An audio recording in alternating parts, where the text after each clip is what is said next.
আরে রফিক, তোমাদের তো একদম টেনশন নাই। খাওয়া দাওয়া বাজার সদাই সব ফ্রি। মাস শেষে পুরো বেতন পকেটে ঢোকে, তাই না?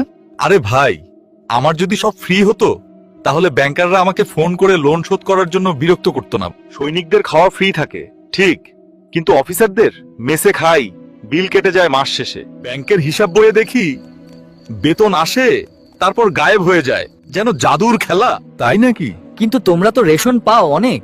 বাজার করতে লাগে না শুনেছি। আহা, রেশনের সেই চালটা তুমি খেতে পারলে আমার সালাম থাকবে।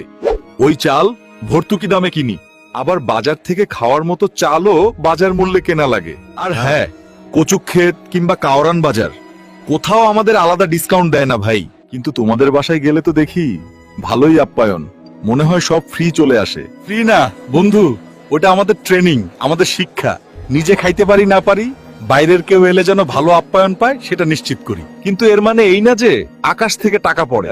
যত পার্টি, চা, বিস্কুট, কেক সব অফিসারের পকেট থেকেই আসে। বিল আমাদের ফলো করে ভাই। আচ্ছা, মিটিং করলে তোমাদের কি সম্মানই দেয় না? তোমাদের মতো নয় ভাই, আমাদের মিটিং মানে কাজের পাহাড় পাই, সম্মানই না, শুধু দায়িত্বটাই বাড়ে। আচ্ছা, বাসার সুবিধা তো আছে তোমাদের, তাই না? তা ঠিক। তবে আমি 8 মাস ধরে ওয়েটিং লিস্টে আছি।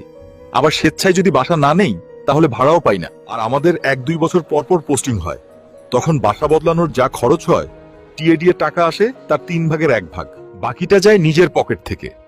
বাচ্চাদের স্কুলও পাল্টাতে হয়, তাদের পড়াশোনার ক্ষতি হয়, সেটা তো কল্পনাই করতে পারো। তাই বলে তোমাদের মিশন তো সোনার খনি, বাইরে গিয়েই কোটিপতি হয়ে যাও। ভাই শোনো, মিশনের আসল চিত্রটা অন্য।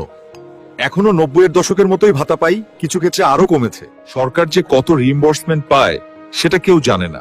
1 বছরের জন্য পরিবার ছেড়ে থাকতে হয় আফ্রিকার যুদ্ধবিধ্বস্ত এলাকায়, ইউরোপের কোনো শহরে না। হ্যাঁ, 1 বছর থাকলে 17-18 লাখ হাতে আসে। সেই মিশনে যেতে পারি পুরো চাকরি জীবনে 1বার কি 2বার, কিন্তু সেটা দিয়ে আগের সব লোন টোন শোধ করতেই শেষ।